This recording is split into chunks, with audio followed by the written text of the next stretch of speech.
Oi, turma, tudo bem com vocês?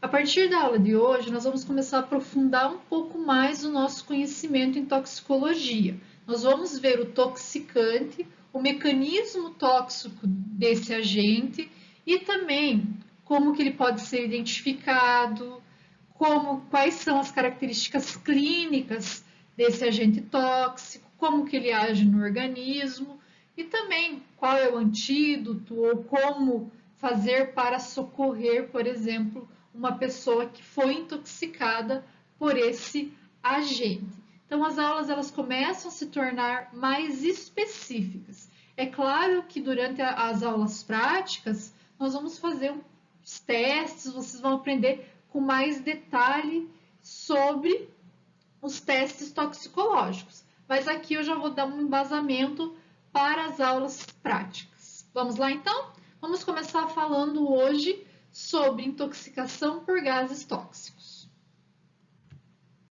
A intoxicação por gases tóxicos, ela pode acontecer através da inalação de gases tóxicos ou por causa da volatilização de líquidos tóxicos. Então, nós temos essas duas causas principais. Pode acontecer devido ao incêndio, acidentes industriais, acidentes profissionais e domésticos e até mesmo por causa de tentativa de suicídio ou homicídio.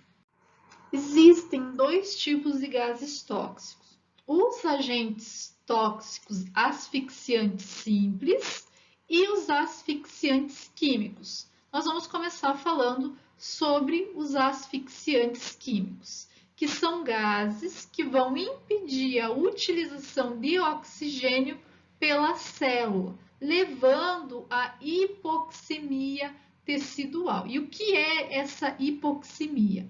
É o baixo nível de oxigênio presente naquele tecido ou até mesmo no sangue. Como agentes que causam asfixia química, nós temos o monóxido de carbono e o cianeto. O monóxido de carbono é um gás inodoro, insípido e incolor, e ele é produzido pela combustão ou também incompleta de qualquer substância que contenha carbono. Então, qualquer substância que contenha carbono e pegue fogo vai produzir monóxido de carbono, tá? Nós vamos ver que a manifestação clínica do indivíduo que foi exposto a esse gás depende muito da quantidade e também do tempo de exposição. Pode ser que ele tenha um quadro clínico bem grave, como ele pode ter um quadro clínico leve, depende muito da quantidade e do tempo que ele foi exposto a esse gás. As principais causas de intoxicação por monóxido de carbono ocorrem através da combustão incompleta de combustíveis fósseis, o que pode acontecer em incêndio, por exemplo, o uso de fornos e fogões domésticos, aquecimento residencial e também através da poluição do veículo, né? Que sai ali através do escape. Daí você pode me perguntar, ai, professora, mas você falou que ele não é, que ele é inodoro, mas o do carro tem cheiro. É que quando nós temos a combustão do combustível, não tem só monóxido de carbono, por isso que tem um cheiro característico.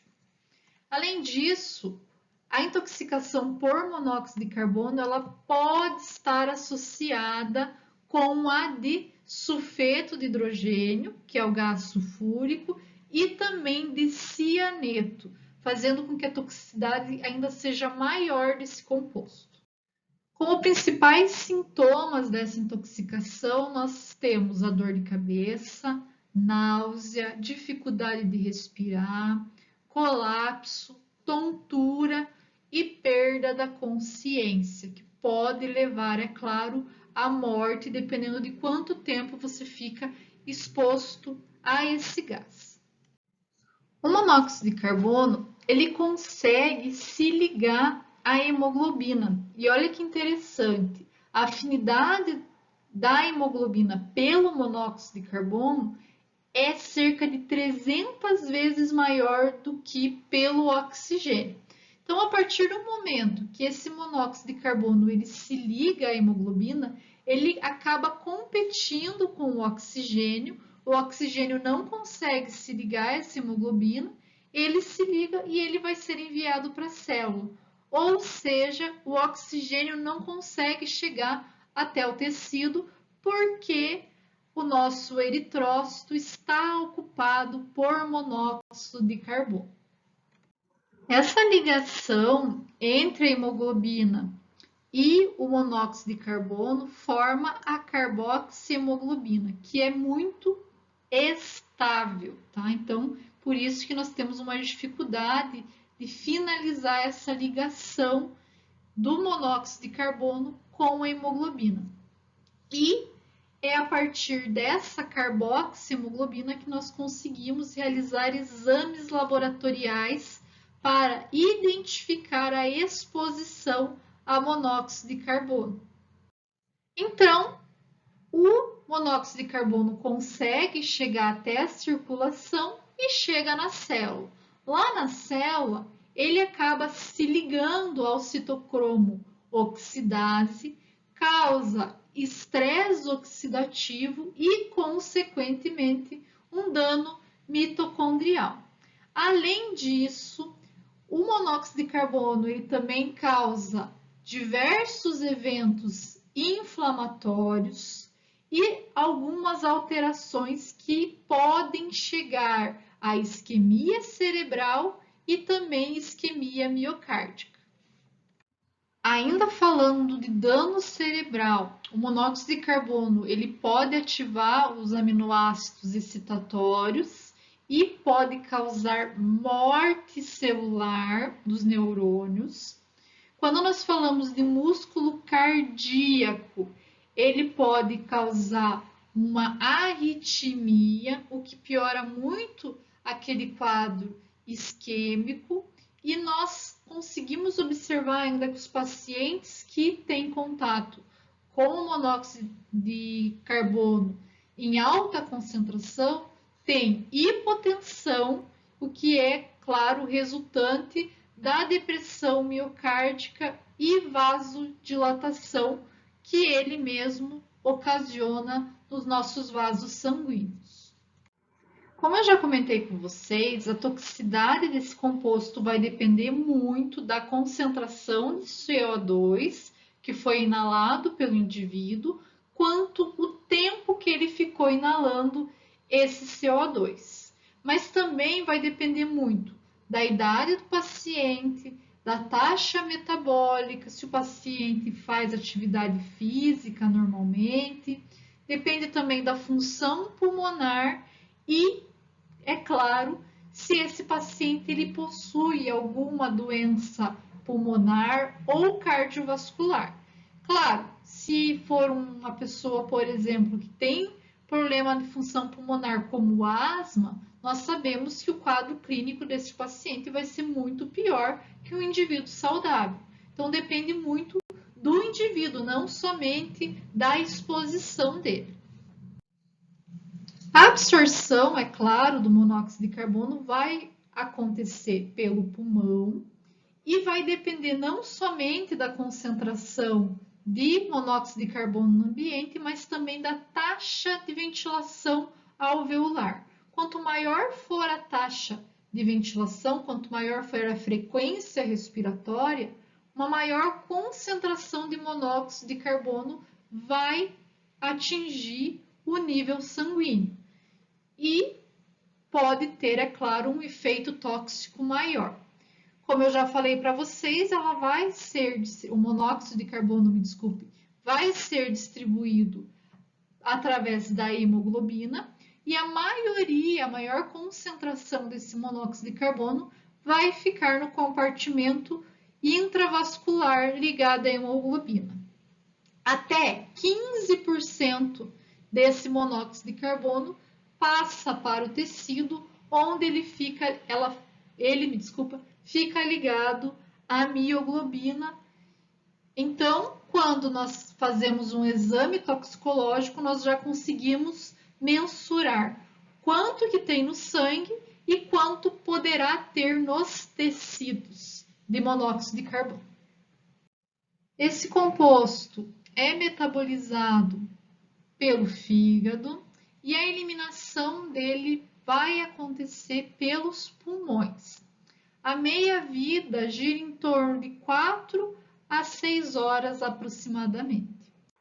A intoxicação, ela pode ser leve a moderada ou extremamente grave. Quando nós falamos de leve a moderada, nós vamos observar o paciente com cefaleia, tontura, náusea, vômito, fraqueza, confusão e letargia.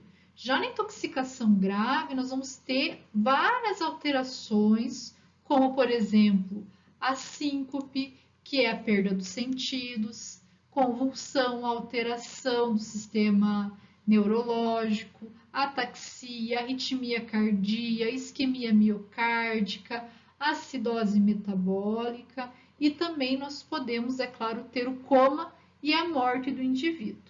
Além disso, já foi observado que alguns indivíduos eles têm efeitos neurocognitivos de 2 a 40 dias depois da exposição, podendo ter demência, síndrome amnésica, psicose, parkinsonismo, apraxia, neuropatia, dificuldade de concentração e também alterações de personalidade. Para diagnóstico, quando sabe-se que o indivíduo teve exposição, que a gente fala de histórico de exposição, o diagnóstico é razoavelmente fácil. Porém, quando não tem esse diagnóstico, não se sabe esse histórico de exposição, ou seja, sem história epidemiológica, nós temos uma dificuldade no diagnóstico, porque esses sintomas podem também ocorrer em outros agentes tóxicos. Então, nós não conseguimos fazer um diagnóstico clínico completo. Tem-se uma dificuldade pelos sintomas serem tão inespecíficos. Mas nós conseguimos chegar a esse diagnóstico utilizando o diagnóstico complementar, que é a dosagem, dos níveis de carboximoglobina, que nós vamos fazer na aula, vocês vão aprender, bem interessante, nós vamos fazer na aula prática. Essa carboximoglobina em níveis normais para pessoas não fumantes, ela fica abaixo de 2%, porém, quando nós temos indivíduos fumantes crônicos, essa carboximoglobina fica entre 6 a 10%. Também podemos utilizar para monitorar esse paciente hemograma, eletrólitos, lactato, glicose, função hepática renal. Também podemos avaliar as enzimas cardíacas e fazer, é claro, gasometria. Como primeiros socorros para auxiliar no tratamento, nós precisamos fazer a desobstrução das vias aéreas desse indivíduo para que ele consiga respirar e imediatamente administrar o oxigênio 100%, até que o paciente esteja assintomático e com níveis de carboxiemoglobina menor que 5%. Para vocês terem uma ideia, lembra que eu falei para vocês que a meia-vida do monóxido de carbono ficava entre 4 a 6 horas? Quando utilizamos a terapia de oxigênio a 100%, essa meia-vida diminui para 6 a 75 minutos. Então, o que acontece? O oxigênio está em alta concentração e ele começa a competir com o monóxido de carbono pela hemoglobina, fazendo com que esse monóxido se desligue e ele consiga, então, ser levado até as células e o indivíduo, então, para de ter os sintomas de intoxicação por monóxido de carbono. Outro agente asfixiante químico é o cianeto de hidrogênio. Esse composto, ele é composto, por carbono, nitrogênio e hidrogênio. E vai ser produzido quando nós temos queima de material que contém carbono e nitrogênio. Então, essa é uma característica. Sempre que queimamos um material que tem carbono e nitrogênio, nós teremos a produção de cianeto de hidrogênio, como, por exemplo, na queima de lã, seda, borracha sintética e alguns polímeros. A intoxicação por cianeto é um pouquinho diferente. Nós podemos nos intoxicar tanto pela inalação do gás cianeto, como pela ingestão acidental. Então, o cianeto está presente em diversas plantas, pessoal. Plantas tóxicas, mas também está presente em alguns alimentos. Vocês sabiam? Por exemplo, vocês já devem ter ouvido falar, o cianeto ele está presente na mandioca brava e ele é extremamente tóxico que está presente na mandioca, tanto que as pessoas que utilizam têm que tratar para retirar esse cianeto. Mas nós também observamos a presença desse cianeto, em muitas frutas, em muitos caroços de frutas, como por exemplo da maçã. É uma concentração bem pequena, mas existe, tem cianeto na semente da maçã. E também nós temos cianeto no caroço do pêssego, por exemplo. Eu vou falar um pouco mais, quando for falar de plantas tóxicas e de alimentos, sobre o cianeto, tá? Mas só para vocês terem uma ideia. Outra causa de inalação de cianeto pode acontecer, ou ingestão, de forma acidental, ou na tentativa de homicídio, suicídio, e também acidentes industriais também podem acontecer do indivíduo inalar esse cianeto. O cianeto ele tem a capacidade de se ligar ao ferro de diversas enzimas, então ele acaba comprometendo o funcionamento e inibindo essas enzimas por essa característica dele se ligar ao ferro.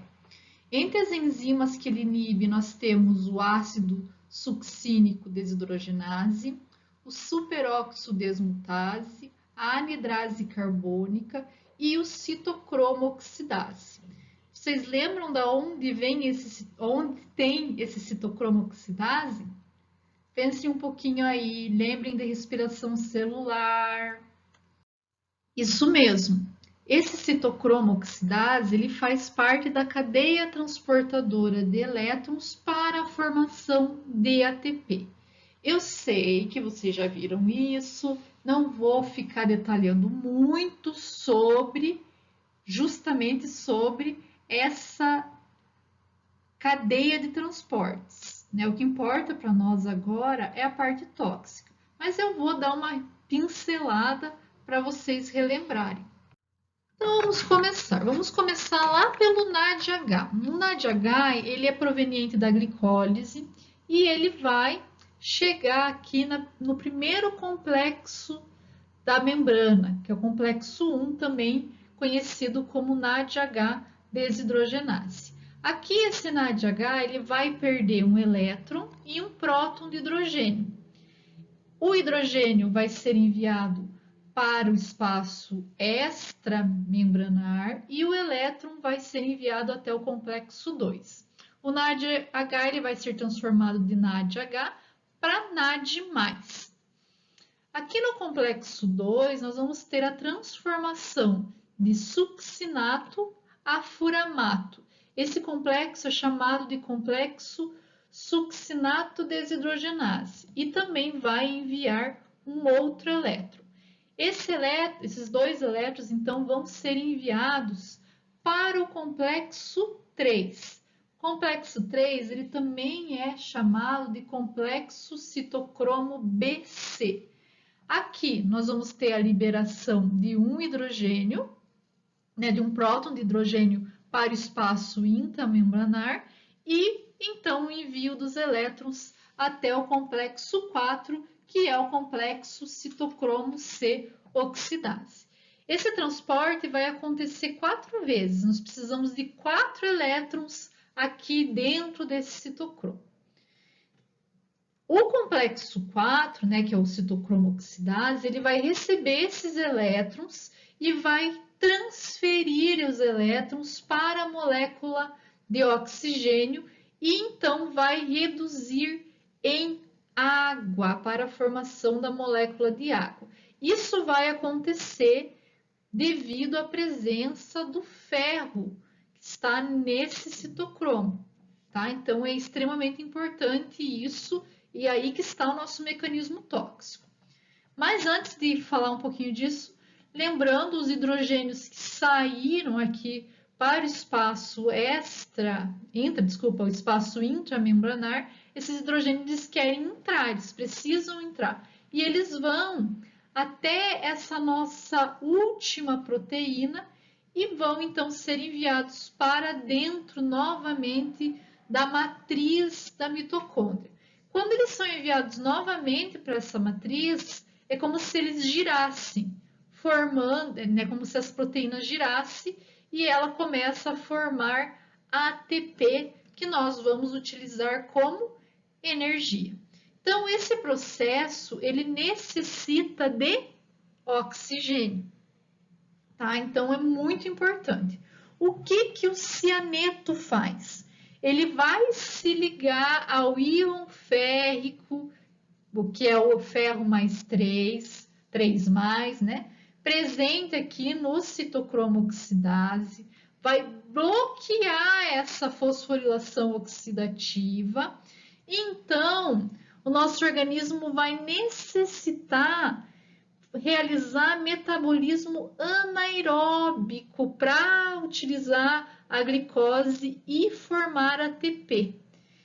E esse mecanismo anaeróbico vai acabar ocasionando a formação de ácido lático e pode desenvolver uma acidose metabólica. Então, o que o cianeto faz? O que importa para a gente aqui na toxicologia? O cianeto vai induzir a hipófise celular porque ele inibe o citocromo oxidase. Citocromo oxidase faz parte da cadeia de elétrons para a geração de ATP. As vias de exposição mais comuns que causam toxicidade são a via inalatória e oral, mas nós também temos toxicidade cutânea e intravenosa desse cianeto. Claro que quando nós falamos de toxicidade cutânea, nós precisamos de uma alta concentração para obter uma toxicidade para que ele consiga penetrar e ter a toxicidade no organismo, para ele poder ser absorvido. E intravenosa, é claro, a concentração é pequena, mas é muito difícil acontecer uma contaminação intravenosa acidentalmente, né? O que mais acontece é de forma inalatória e oral. Então, dependendo muito da dose, nós vamos ter a toxicidade. Por exemplo, a dose de 100 ppm ela passa a ser tóxica a partir de 30 minutos e de 300 ppm em 5 minutos. Nós temos o cianeto na forma de hidrogênio, né? Cianeto de hidrogênio, que a dose tóxica no nosso organismo é em concentração de 50 miligramas. E também temos o cianeto de potássio, que também tem a sua toxicidade, porque o cianeto, né, apresenta essa toxicidade na concentração de 200 miligramas. Dose cutânea, 100 miligramas por quilo. É uma concentração bem grande, tá? E intravenosa de 5 a 10 microgramas por quilo por minuto numa infusão de 3 a 10 horas, depende muito do indivíduo. Quando a absorção ocorre por inalação, logo após alguns segundos de inalação, o indivíduo pode entrar a óbito. Já quando a gente fala de exposição de forma oral, demora um pouco mais, porque precisa ocorrer a absorção intestinal. Então, ele demora algum tempo aí para ocorrer essa absorção. E foi observado que mesmo na exposição oral, nós vamos ter uma detecção maior desse agente nos pulmões e no sangue. Então, é uma característica interessante desse toxicante. Em relação à distribuição, nós vamos ter distribuição de 0,075 litros por quilo e ele vai estar ligado à proteína, cerca de 60% desse contaminante vai estar ligado à proteína. O metabolismo é hepático e ele vai ser biotransformado lá no nosso fígado em tiocianato. A eliminação é renal e a meia-vida, vou dizer para vocês assim que os dados que nós temos sobre a meia-vida são muito limitados. E já teve diversos estudos, e para vocês terem uma ideia, diverge muito essa meia-vida de um estudo para outro. Tem estudos que falam que é 1 hora, tem estudos que falam que é 66 horas, então nós não conseguimos delimitar essa meia-vida plasmática do cianeto no nosso organismo. Na intoxicação leve a moderada, nós vamos ter os sintomas como náusea, vômito, cefaleia, fraqueza, confusão, tontura e falta de ar. Já na intoxicação grave, ocorre perda da consciência, apneia, hipotensão, acidose metabólica, como eu já havia falado para vocês, convulsões, arritmia, coma e pode ocasionar a morte. Existe exame laboratorial específico para avaliar o nível de cianeto, então nós podemos realizar esse exame e também devemos realizar outros exames para monitorar como está o organismo, né? Fazendo hemograma, eletrólitos, lactato, glicose, função hepática, renal e eletrocardiograma. Nós também podemos fazer o monitoramento de carboxiemoglobina quando tem vítimas de incêndio, porque lembrando que o cianeto também vai estar presente em incêndios. E também pode-se monitorar os níveis de metahemoglobina em pacientes que receberam nitrito de sódio intravenoso. Já vou explicar para vocês por que disso.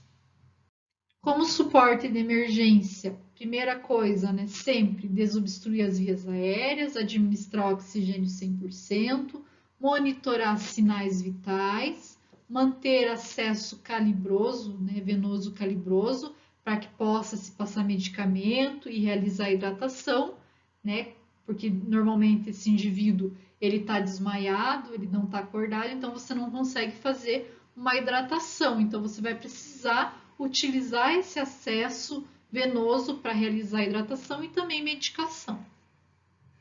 E como que ocorre a descontaminação? Se a pessoa se alimentou com sais de cianeto ou alimentos cianogênicos, a primeira coisa a fazer é esvaziamento gástrico. E também nós podemos utilizar o carvão ativado para descontaminar o intestino, o aparelho gastrointestinal desse paciente. Nos casos de exposição respiratória ou dérmica, retira o paciente do local contaminado, remove as vestes contaminadas, limpa a pele, mucosa, olhos, tudo para retirar esse contato com o cianeto. É extremamente importante. E, é claro, né, o socorrista ele precisa cuidar para não se contaminar. Então, ele precisa utilizar equipamentos de proteção, como máscara facial, proteção ocular, luvas duplas e também sempre realizar a troca frequente desses EPIs para não se contaminar ou contaminar outros pacientes que estão sendo socorridos nesse momento. E nós temos alguns antídotos que podem ser utilizados no tratamento da intoxicação por cianeto. Esses antídotos, eles devem ser administrados mesmo durante a suspeita dessa intoxicação. Por quê? Porque ele evita que o paciente tenha um agravamento de caso. Então, é extremamente importante, pessoal, em caso de suspeita, já deve-se administrar esses antídotos. O primeiro antídoto, que é a hidroxicobalamina, é um antídoto de escolha. Ela vai se ligar ao cianeto, produzindo um efeito quelante. Consequentemente, o cianeto não consegue se ligar ao nosso citocromo oxidase. O outro agente são os nitritos, como o nitrito de sódio que eu comentei. Esse nitrito, ele vai induzir a produção de metahemoglobina. A metahemoglobina, ela tem uma grande característica nesse tratamento. Por quê? Porque o cianeto, ele tem uma maior afinidade pela metahemoglobina do que pelo citocromo. Desta forma, ele acaba se ligando menos à mitocôndria e mais a essa metahemoglobina e, consequentemente, nós temos um efeito menos tóxico do cianeto. Mas aqui nós temos que ter um cuidado, precisa se utilizar com cautela, principalmente em vítimas de incêndio, onde essa metahemoglobina ela já está bem aumentada. Então, nós temos que cuidar muito com isso. E o terceiro agente que serve como antídoto são os agentes doadores de enxofre, como, por exemplo, o tiosulfato de sódio. O que esse agente faz? Ele facilita a conversão do cianeto em tiocianato. E isso faz com que, então, nós tenhamos aí uma eliminação mais rápida deste agente. Tá? Então, é bem interessante. Ele também vai ter uma utilização logo, geralmente após a administração de nitritos, e auxilia aí na eliminação do cianeto do nosso organismo. E agora nós vamos falar dos gases asfixiantes simples. Esses gases eles são inertes, ou seja, eles não têm interação com o nosso organismo, não têm efeito tóxico, não vão causar nenhum agente tóxico no organismo. O que acontece? Quando esse gás está em alta concentração em ambientes fechados, ele acaba reduzindo a disponibilidade de oxigênio. Isso faz com que nós tenhamos uma diminuição do oxigênio nos pulmões, né, da pressão de oxigênio nos pulmões, o que leva a uma hipoxemia, que é a diminuição de oxigênio no nosso sangue. Os gases mais importantes são o dióxido de carbono e também o butano e propano, que são os gases de cozinha. Então, esses compostos, eles acabam, vamos dizer assim, matando a pessoa ou causando um efeito tóxico pela falta de oxigênio. Então, o dióxido de carbono, ele vai ter uma manifestação dependendo da concentração do ar presente no ambiente, né? A concentração dele no ar. Também depende do tempo de exposição, da frequência e esforço respiratório do indivíduo e da vulnerabilidade individual. Então, cada pessoa vai ter uma vulnerabilidade diferente, depende da idade, depende se tem doença crônica, se tem doença pulmonar, então depende muito de cada indivíduo. O dióxido de carbono é um gás inodoro, mais pesado que o ar, também é identificado como gás carbônico ou anidrido carbônico. Ele vai ser resultado de composição de matéria orgânica, também vai estar presente nas reações de fermentação, principalmente para a produção de bebida alcoólica. Nós também observamos a utilização dele na indústria para a produção de bebidas efervescentes, de água com gás, de refrigerante. Ele também é utilizado na proteção durante a soldagem.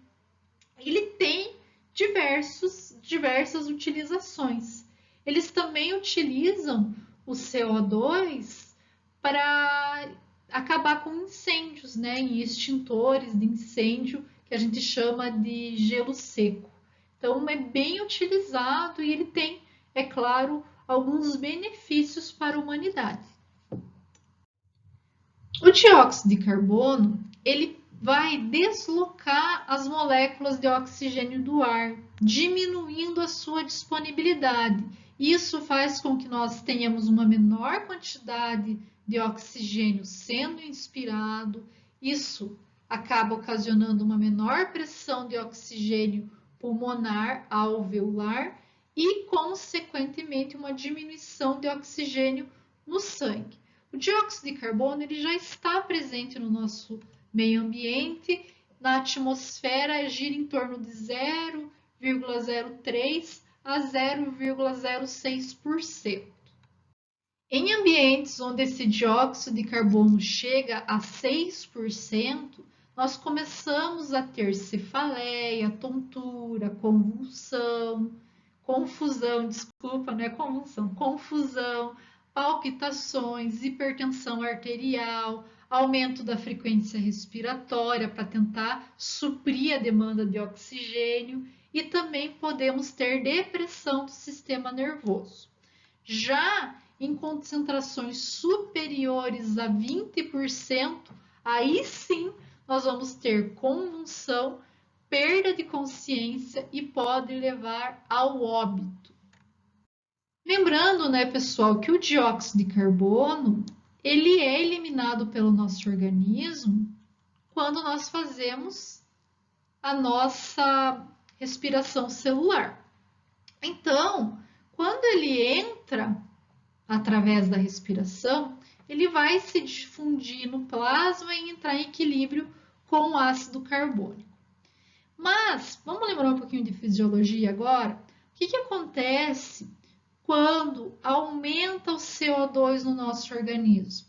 Nós vamos ter um aumento na frequência respiratória para poder eliminar esse CO2. Caso nós estejamos em um local fechado, com alta concentração de CO2, o que vai acontecer? Nós vamos inspirar ainda mais o CO2 e ele vai aumentar a frequência respiratória para tentar eliminar esse CO2. Então, o dióxido de carbono, ele não vou esquecer disso, é importante. Vocês já viram isso em fisiologia? O CO2 aumenta, estimula a frequência respiratória. Na intoxicação moderada a leve por dióxido de carbono, nós vamos ter a diminuição na visão noturna, cefaleia, como eu já falei, náusea, aumento compensatório da frequência respiratória e do pulso. Por quê? Porque nós temos que aumentar a circulação juntamente com a frequência respiratória para tentar eliminar o CO2. Na intoxicação grave, nós vamos ter, primeiramente, a diminuição de estado de alerta, sonolência, tontura, fadiga, euforia, perda de memória, diminuição da acuidade visual, cianose, por causa da grande concentração de CO2, perda da consciência, arritmia, isquemia miocárdica, edema pulmonar, convulsão e, é claro, a morte, né, em caso a pessoa fique em contato por muito tempo com esse CO2 sem ser atendido. É muito difícil chegar a um diagnóstico laboratorial sem saber a exposição prévia desse paciente, até porque os sintomas, vocês viram, são muito parecidos com outros agentes. Nós não temos nenhum diagnóstico laboratorial específico para a intoxicação por dióxido de carbono. Nós podemos, é claro, fazer o monitoramento de hemograma, eletrólitos, lactato, glicose, função hepática, renal, eletrocardiograma, gasometria e fazer, é claro, a medição, né, que não é um exame laboratorial, é mais um exame clínico mesmo, para avaliar a oximetria desse paciente. E ali, você observando que a concentração de oxigênio está extremamente baixo, você já consegue, pelo menos, auxiliar no tratamento desse paciente, que deve ser feito com oxigênio 100% e deve-se administrar esse oxigênio até que o paciente seja assintomático. O gás de cozinha é outro composto que pode causar asfixia simples. Então, nosso gás ele é composto geralmente por butano e propano. Eles são hidrocarbonetos alinfáticos derivados do petróleo. Não tem cheiro. Você já deve ter ouvido falar sobre isso, né? Que o gás de cozinha ele não tem cheiro. O cheiro dele é devido a um composto químico que eles colocam à base de enxofre chamado mercaptana, para que possa alertar os indivíduos de vazamento. Então, ele não tem cheiro e ele pode sim causar asfixia, além de poder causar explosão, né? Então, por isso que é tão importante esse cheiro para a gente poder se alertar aí para não acontecer nenhum acidente. E ele vai ter o mesmo mecanismo do dióxido de carbono. Ele vai deslocar o oxigênio da atmosfera, vai diminuir a concentração de oxigênio no local. Consequentemente, nós vamos ter uma diminuição de oxigênio nos pulmões, diminui a pressão do oxigênio alveolar e, consequentemente, nós vamos ter uma diminuição de oxigênio no sangue, causando a hipoxemia.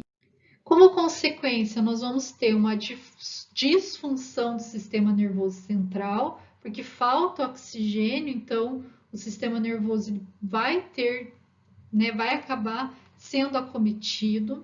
Nós vamos ter também metabolismo anaeróbico, que pode causar, então, a acidose metabólica. E esses sintomas, eles vão aparecer quando a oferta de oxigênio no ambiente está em torno de 15 a 16%, sendo que a intoxicação grave, que pode levar a óbito, as concentrações de oxigênio diminuem, chegando a ter em torno de 6 a 8% no ambiente. As manifestações clínicas, tanto do gás de cozinha como do dióxido de carbono, são iguais, né? Porque os dois vão diminuir a quantidade de oxigênio no nosso corpo. Então, as manifestações clínicas são as mesmas. E o diagnóstico ele vai acontecer da mesma maneira, baseado em histórico de exposição, não temos exame específico, precisa monitorar, né, exames laboratoriais gerais, pode utilizar também o oxímetro para verificar a concentração de oxigênio e como tratamento nós vamos ter oxigênio a 100% até o paciente ficar assintomático. Então, pessoal, nossa aula termina por aqui. Eu sei que foi uma aula compridinha. Espero que vocês tenham gostado. Respirem fundo. Qualquer dúvida, me mandem mensagem. Tenham uma boa semana e até a próxima aula.